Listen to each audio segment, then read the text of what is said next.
Jadi masing-masing ieu manusia teh pembagian hartana geus anggeus, urang can lahir geus aya di dituna bakal kitu atuh deuk naon make jadi hasud. Diudag-udag ku urang, lain milik urang mah moal. Cicing bae urang, dimiskinkeun ku Allah, sedang bae cicing bae. Cicing bae urang disugikeun ku Gusti Allah, atuh sugih bae geus anggeus. Geus anggeus si pembagian harta teh geus anggeus. Si eta tahun sakitu lahir, maotna sakitu, salila hirupna kitu, bogana ngan sapeda kempes doang. Saya tulisanana. Geus aya tulisanana teh kumaha tuh? Si eta tahun sakitu lahirna magahan ngaji, apruk-aprukan ge bogana ngan datang ka sekupi doang. Geus aya tulisanana. Geus anggeus bakal boga sawahna sakitu. Jadi teh pembagian harta teh baheula di alam arwah geus rapi atuh kuari kunaon bake hasud. Geus rapi geus jadi moal anu kurang moal anu leuwih atuh kumaha deui geus dibagi ku Gusti Allah.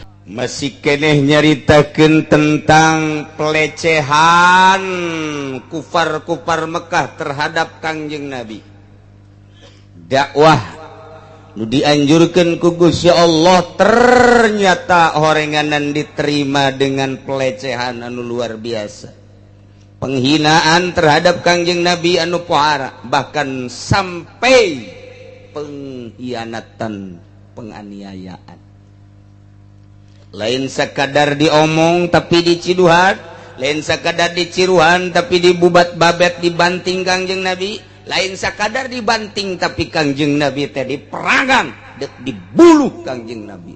Itulah dakwah Kangjeng Nabi urang, Kangjeng Nabi Muhammad sallallahu alaihi wasallam. Nyeri Kangjeng Nabi.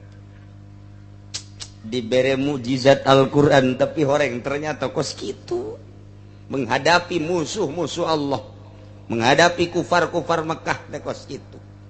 Atuh komo urang mah ulama boro-boro mukjizat mah khusus ka para nabi, karomah dibikeun ka para wali, maunah dipikeun ka para ulama sholihin sholih. Urang mah atuh ieu pangkatna lagi eueuh gan sabaca macana be Al-Qur'an teh teu teurak malah ngagelok jadi Golkar. Gelok tuh lain ngadakwahan Golkar endahan milu larut di ditu. Eta pan salah eta kositi Golkar teh biangna kesalahan kuduna mah kiai galelempeng sa tutung mampu. Teu mampu atuh masing-masing bae. Nu mampuna bae urang lempengkeun, teu mampu atuh ayo bae ja urang sanagara ieu nyana-nyana urang-urang. Urang mah tuh urang ngaji lempengkeun nyana satungtung bisa teu bisa. Atuh antep ke kunaon jadi milu. Heran teh kiai atuh henteu teh janang Allah ieu meureun manan kitu ge kiai nenek diguburuskeun ka neraka jahanam meureun bos. Wah cenah kiai sombong amat ya emang kudu disombongan kiai gitu mah.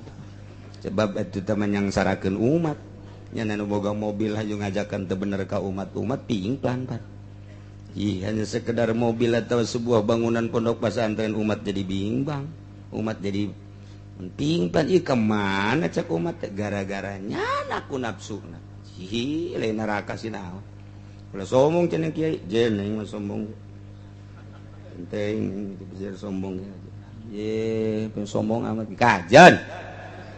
Sakaing kajen.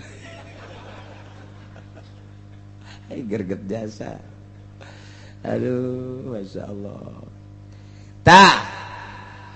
Kangjeng Nabi dakwah diberi Al-Qur'an, ngajak mangeranan teh ulah ka Lata, ka Uzza, ka Manat. Mangeran teh ulah ka Tritunggal Yesus Kristus. Bunda Maria lain eta. Pangeran teh lain matahari, pangeran teh lain kayu, lain batu, lain manusia, lain tahta, lain harta, lain kerajaan. Allah alladzi khalaqas samawati wal. Dakwah Kangjeng Nabi teh eta tah. Ngajakan mangeranan ka Allah, nyembah ka Allah, bersyariat sesuai jeung aturan Al-Qur'anul Karim. Nu kuari geus dikemas ku Kangjeng Nabi, dikemas ku para ulama. Eta ta dakwah urang teh nuturkeun Kangjeng Nabi kuari kitu. Lain haju urang ancul-anculan di jero nu teu pararuh. Cenah moal meunang umat jeung asal urang mah diridon ku Gusti Allah, titik sakitu. Ya mobil moal dibawa pannyana sok caramah, imah gedong moal digandong. Eta pan sok dikararitu kitu teh nyana nu caramah nyana nu hayang heran aing mah. Masya Allah, Masya Allah. Nyana nu cara maki itu, nyana nu neangan blond deh coba. Ya Allah. Tapi ente nu Golkar mah jangan ente. Nu Golkar doang. Nu asup ka Golkar haju tasawuf eueuh aja. Tangan coba di Kiai Golkar, Kiai asup ka Golkar haju tasawuf eueuh. Cenah aya Kiai kabalinger tah mah. Di Golkar si tasawuf lain hayu geura kedukan. Masya Allah. Iya Kangjeng Nabi dakwah teh terus. Kumaha ngeri Kangjeng Nabi teh lantaran dihina. Mat, geus ulah loba omong mat. Segala pangeran teu kadeuleu segala naon lah. Alladzi khalaqas samawati wal ard, alladzi khalaqas samawati wal ard. Geus nu aya bae mat ulah hese-hese tah mata uzata sembah tah. Eta pangeran karuhun urang. Maka neangan hese deui pangeran segala teu kadeuleu segala naon lah nu aya ge eta nya teu mampuna naon. Komun eueuh meureun. Ih, cak Kangjeng Nabi lain kitu. Ieu dunya nangieun Allah. Geus urang teh nangieun Allah, geus urang nyembah ka Allah. Engke urang bakalna ieu dibaotkeun kiamat engke bakal dipanggil ku Allah. Dah, bo omong jasa. Karak budak kamari gak ada harus uyah geus loba omong. Hakanan geus ya uyah. Masya Allah. Jadi penghinaan terhadap Kangjeng seperti eta lah. Ngeri Kangjeng Nabi. Diberilah contoh ku Gusti Allah. Muhammad sabar. Ulah haju nyeri lantaran Nabi nu baheula Rasul nu baheula nu ku aing diutus sarua dihina-hina ku kaum can sabaraha eta mah sakitu mah. Hayu terus bae tuh. Gitulah. Kanjeng Nabi terus bae, terus. Lah, mat. Kieu mat. Lamun bener sia jadi utusan pangeran, utusan Allah. Ulah sakadar Quran atuh mad. Padahal di hateletik mah eta Quran hebat jasa cak. Eta Quran mantep jasa. Ngadenge Quran eueuh nu teu ngaleket teh kabeh ge ngaleket teh ya Allah ya Rabbi. Nikmat indah Al-Qur'an mah mun kurang dibaca coba ge ngeunaheun jasa. Nikmat jasa Yasin wal Qur'anil Hakim innaka laminal mursalin ala siratim mustaqim tanzilal azizir rahim. Him kitu kabeh kantungtuna. Yasin wal Qur'anil Hakim innaka laminal mursalin ala siratim mustaqim tanzilal azizir rahim litunzira qauman ma unzira abahum litunzira qauman ma litunzira ketalareun mana cek emang henteu aya tah tah kos kitu tah jadi ngeunaheun tah tungtungna coba ge Quran mah kari itu bae.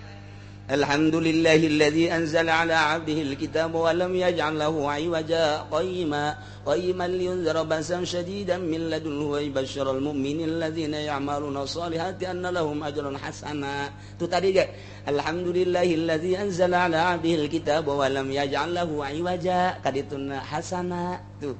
Jadi kitu tah Quran mah ngeunaheun. Nyana ge Abu Jahal babat bisaan-bisaan teuing ya. Sakola henteu, nyana mah masantren henteu. Kadang guguru henteu, ngaguru henteu, ulah guguru mah kagade tuh kat Gunung Kawi kade. Henteu, tapi pan bisaan kitu. Ngeunaheun kadang na Quran sok surat naon deui ge bakal ngeunaheun bae. Tuh nya Tabarakalladzi biyadihil mulku wa huwa ala kulli syai'in qadir alladzi khalaqal mauta wal hayata liyabluwakum ayyukum ahsanu amala wa huwal azizul ghafur. Ro bae ta tungtuna. Ro. Komaha eta mah surat sok dibaca teh.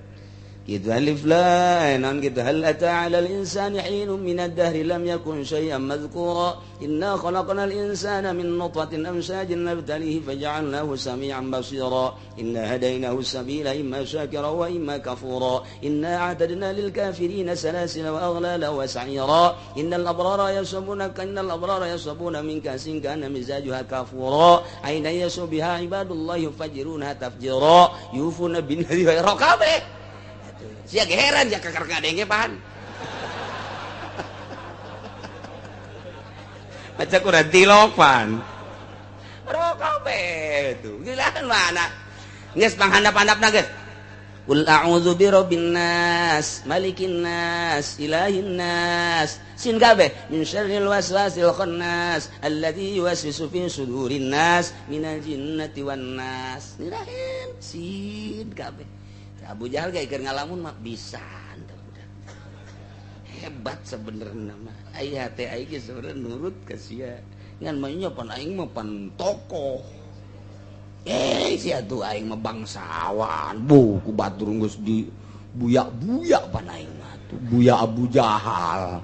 Manya aing kudu nurut ka sia. Eta aya gengsi tah. Ieu hateletika teh kamari geus dicaritakeun. Aya kuari kieu, terus bae cak Gusti Allah, Rasul baheula Nabi nu baheula ge dibarohongkeun bahkan dianiaya, terus bae lanan, terus Kangjeng Nabi.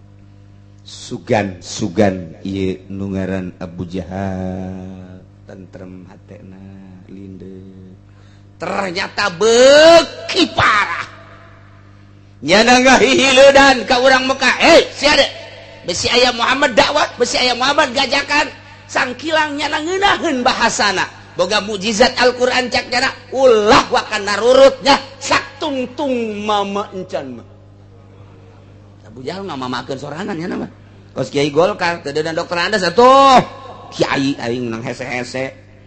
Teu mak teu daekeun Kiai Golkar disebut Mang Haji. Ditanya Mang Haji ke mana? Teu di mana. Ditanya ku pamajikan, itu batur nanya teh Mang Haji. Emang kunaon? Kiai atuh. Kiai Golkar mah geus kitu, teu tolol teh kiai.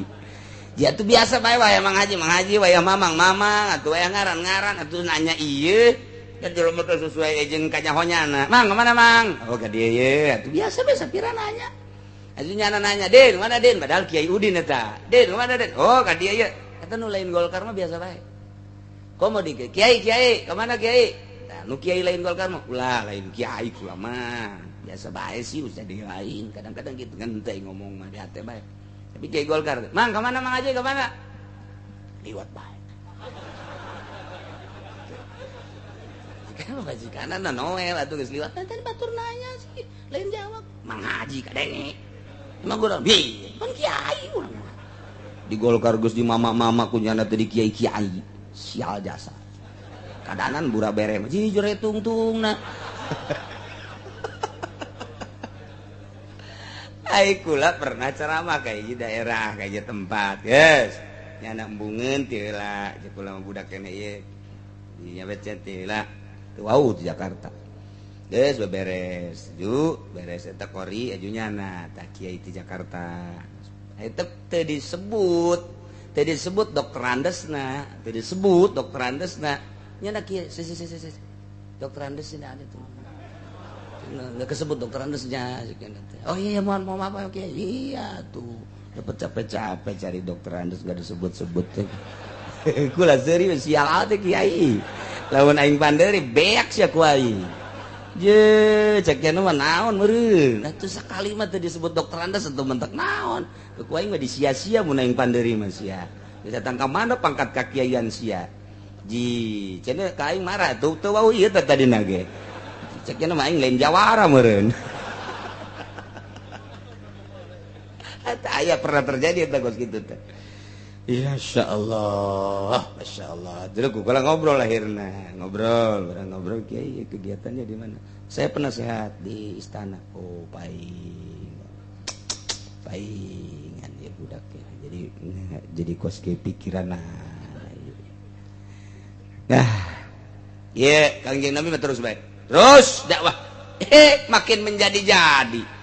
Abu Jahal teh mengkolna mengona keul nganiayana merod na luar biasa sementara Kangjeng Nabi na nyongsrong jasa hayang supaya ahli Mekah teh iman ka Allah iman ka anjeunna bahwa anjeunna diangkat sebagai Rasul Allah ituna embung jasa ka Kangjeng Nabi nurut Kangjeng Nabi na hayang jasa itu supaya nurut coba eta pan pakia-kia tama percis kos urang Cikupa bogoh ka artis tak embungeun nya nana hayangeun datang ke edan atuh pak embung mah deres ieu mah nu hiji hayang itu embung edan banda mah Kangjeng Nabi na hayang jasa ahli Mekah supaya nyahoeun supaya apalin supaya caang hatena bahwa pangeran teh Allah bahwa dirina diangkat sebagai rasul sementara ahli Mekah nu dikekentongan ku Abu Jahal teh embungeun jasa nurut ka Kangjeng Nabi atupan Paji Injin. Nah bahasa mana teh Paji Injin sia nyaho sia Paji Injin eta terus saya tapi Kangjeng Nabi jaga nasihatan ku Gusti Allah. Gusti Allah wa qad kudzibat rusulun min qablika fasabaru ala ma kudzibu wa udzu hatta ataahum nasruna wa la mubaddila li kalimatillahi wa laqad ja'aka min naba'il mursalin. Leles katakan ingat ka Kangjeng Nabi Isa diusir. Ingat ka Kangjeng Nabi Musa, ingat ka Kangjeng Nabi Daud, Kangjeng Nabi Sulaiman dan nabi-nabi nu baraheula. Oh, tenang. Dakwah we terus. Terus Kangjeng Nabi dakwah. Lantaran Kangjeng Nabi terus-terusan panggil man ka dieu. Sia lamun deuk dakwah, ulah sakadar Quran mukjizat. Kayak gitu.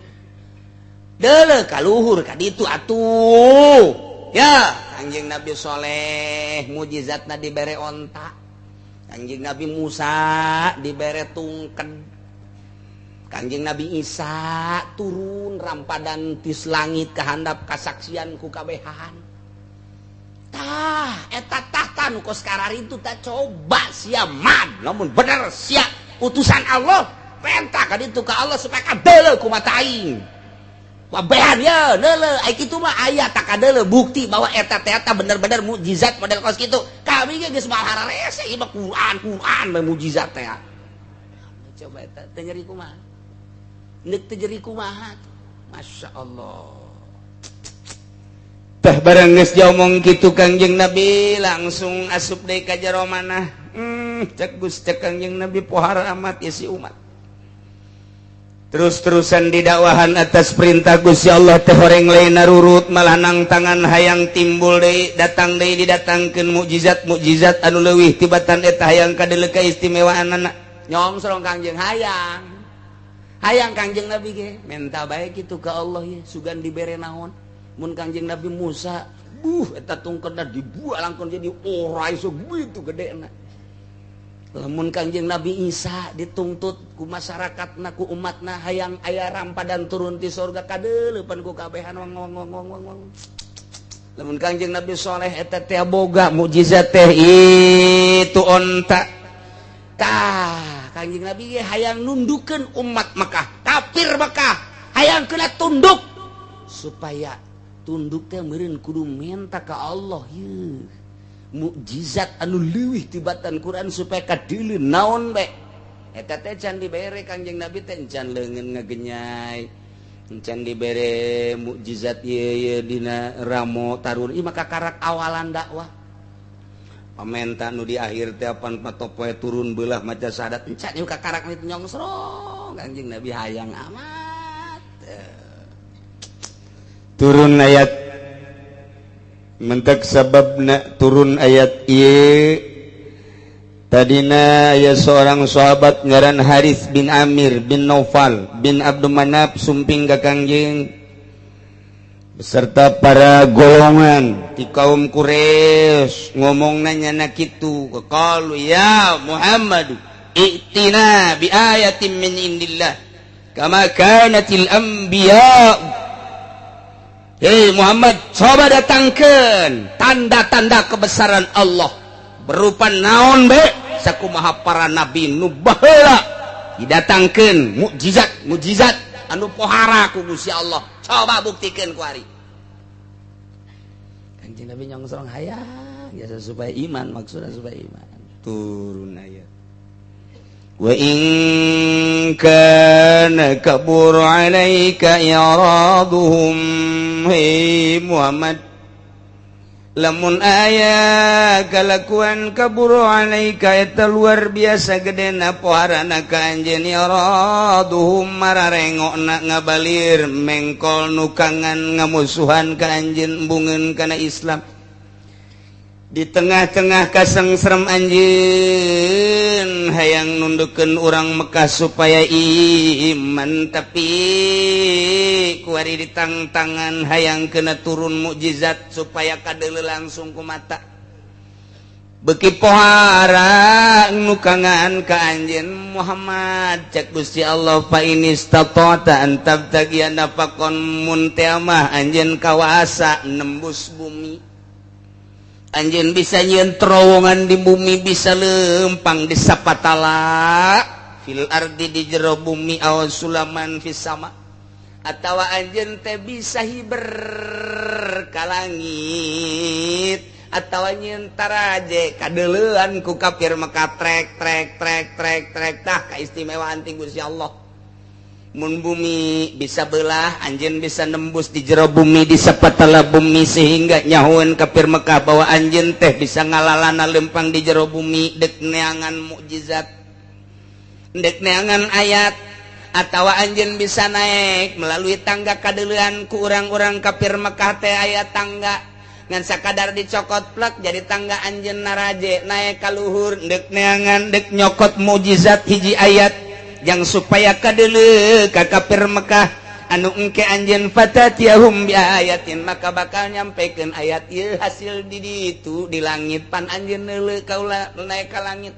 atawa ieu hasil ti jero bumi lantaran kaula pan dibere bisa nyieun liang ka jero andai kata bisa kos kitu silakeun Muhammad sampaikeun ngan tetep bae moal iman tetep bae moal iman lantaran lain didinya iman mah Muhammad lain didinya iman mah kurang kumaha Al-Quran dek iman mah sebenerna mah tapi lain eta kadele kumatana tetep teu iman mah henteu bae baheula di zaman Kangjeng Nabi Soleh eta pan onta teh dituntun-tuntun sakitu istimewana kade ieu mah ulah diganggu gugat ulah dianiaya ulah dikumaha-kumaha diharu-biru tapi pan tetep bae teh iman.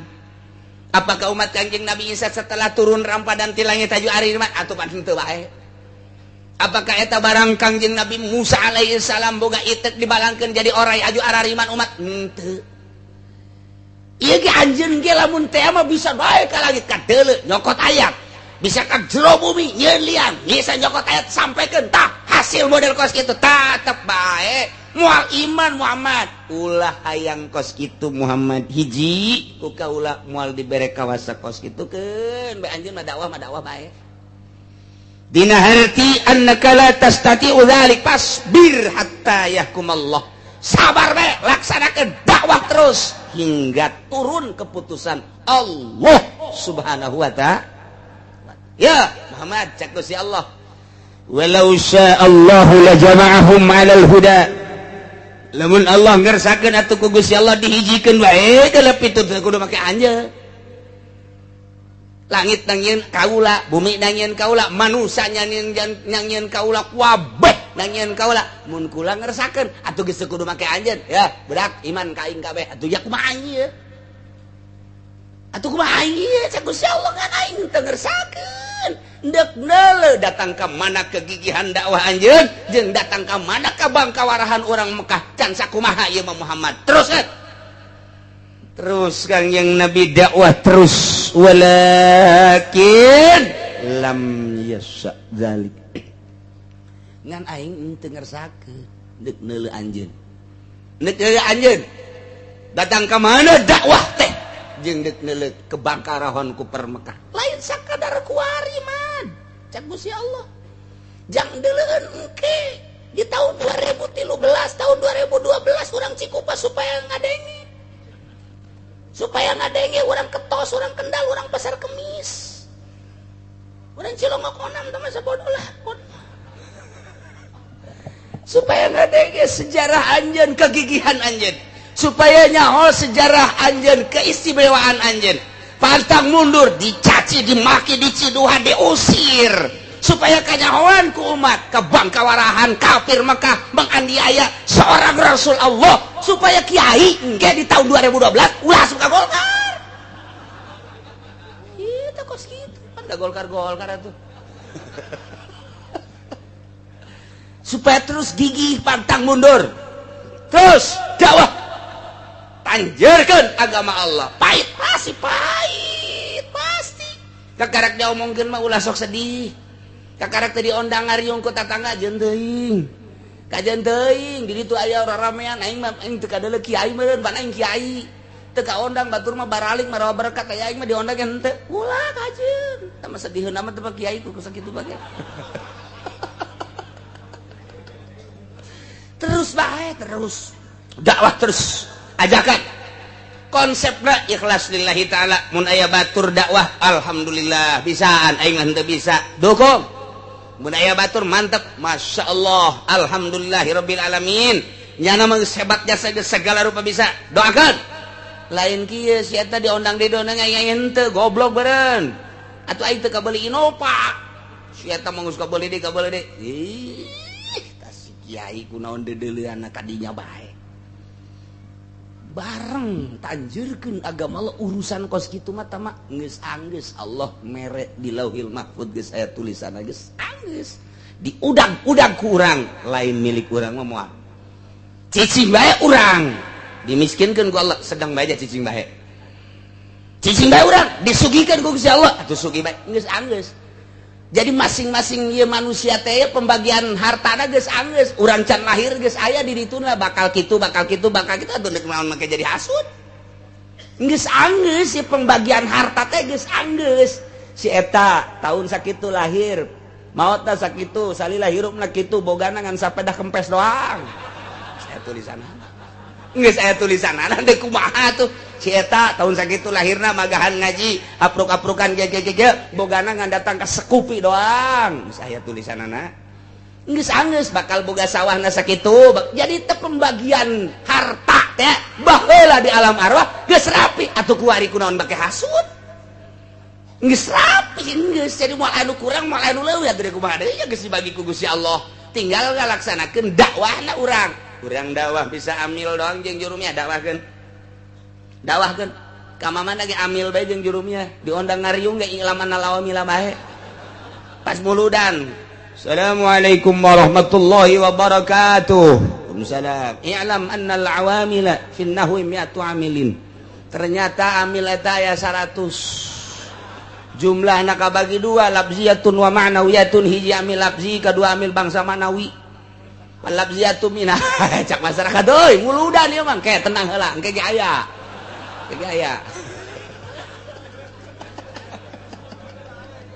atuh bisa ambil bae engke cak masyarakat ulah diondang deui nya mah ilam deui ajeun bisa da sakitu kula mah inget ka Saleh bae ta Saleh didinya di mana di Pangodokan baheula sok diajak-ajak ku Abah hayu muludan Rajaban Abah mah panderi ge kaya waktu ngomong ge waktu teu tah kakolotnakeun ka dieu keur ngora ge kitu bae Saleh teh sok aya bae inget bae ceramah di Pasar Kemis tadi di Haji Suud kula kadedelekeun bae rukun salat 6 rukun salat tidak kurang tidak lebih 6 ka tukang 6 terus dibejakeun hiji-hijina beres diajak ka dieu ka Masjid Gelam Haji Muhammad Nur baheula tadi geram teh aya tadi dinya pas saleh terus ceramah deui saudara-saudara sekalian rukun wudu 6 ya ini ada 6 hati-hati kalau nanti ada orang yang membawa paham rukun wudu itu 7 sesat atau dikurangi menjadi 3 lebih sesat lagi 6 diondang deui ka ditu ka Cilongok Gandu ngilu deui kula aya deui Saleh dulur-dulur saudara-saudara rukun wudu 6 cakula ieu mah asana ieu bae bener bae di Cilongok di dieu sarua bae di dieu pas di majelis ieu baheula zaman Abah aya nyana jangkung jelema mane saudara-saudara ahli pengajian hati-hati rukun wudu 6 tapi kapake bae datang ka kuari terkenang bae pas katerep aya Saleh pasti rukun wudu deui ya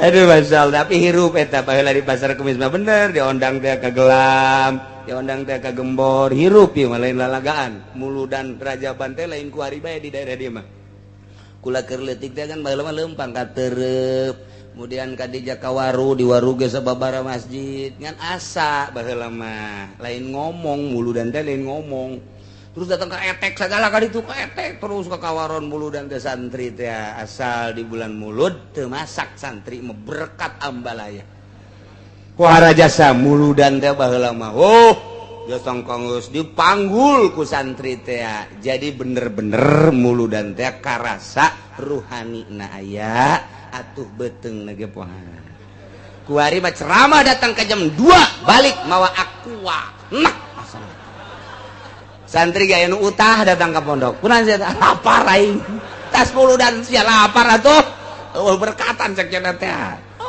kan dibere huahehe doang tuh aku mah tuh loba di dieu ge cek cenah teh tah di mana tah deket masjid cai satelit naon bedana jeung aku kurang berkat jadi cenah kieu mah berarti hayang berkat lain hayang berkat ngabandingkeun zaman baheula jeung zaman kuari jelemana teu pati palalinter hormat ka kiai ajung atuh ngajina ge asal beres tas maca ya Nabi sallallahu alaihi wasallam ngomong tas urang nyaritakeun eta beres manggul suatu pohara jasa geus muludan teh magnetna teh gede kuari batu muludan teh kos garari itu bae berkata teh Muhammad andai kata anjeun mampu kasapatala mampu ka luhur langit dek nyokot ayat jang nembongkeun ka ahli Mekah supaya iman laksanakeun ku anjeun tapi anjeun moal mampu kos kitu ge jaku kaula teh dibere kamampuan geus kuari mah sabar bae hatta sehingga datang hukum ti kaula cek Gusti Allah jalamun aing nu agung ngersakeun kudu iman kabehan atuh aing ge atuh moal hese capek ja aing mah mampu ngan aing hayang ningali cek Gusti Allah datang ka mana kagigihan anjeun sebagai rasul aing jeung hayang nyaho jeung datang ka mana ka buang kawarahan kafir-kafir rentang kana ayat-ayat aing ieu teh lain jang sakadar kuari tembongan deleueun jang umat-umat nu baraheula sebab engke anjeun bakal maot tata diteruskeun ku para ulama geus aing mere kapan engke bakal ngecek Gusti Allah al ulama warasatul anbiya anjeun maot teh henteu ninggalkeun pabrik anjeun maot teh ninggalkeun ladang anjeun maot teh ninggalkeun berbagai harta nu ditinggalkeun ku anjeun teh papan ilmu anjeun diteruskeun ku para ulama engke ulama teh nyadap kana carita anjeun tuh nabi urang nu ku urang dituturkeun dakwah teh sakitu ge mawa mukjizat geuning diciduhan geuning dilecehkeun atuh urang mah kakaraksa kieu terus bae tah supaya dideuleu engke ku umat-umat di akhir ku ulama-ulama di akhir tah jang contoheun teh supaya kadeuleu bangka warahna kafir nganiaya ka anjeun Muhammad jaheul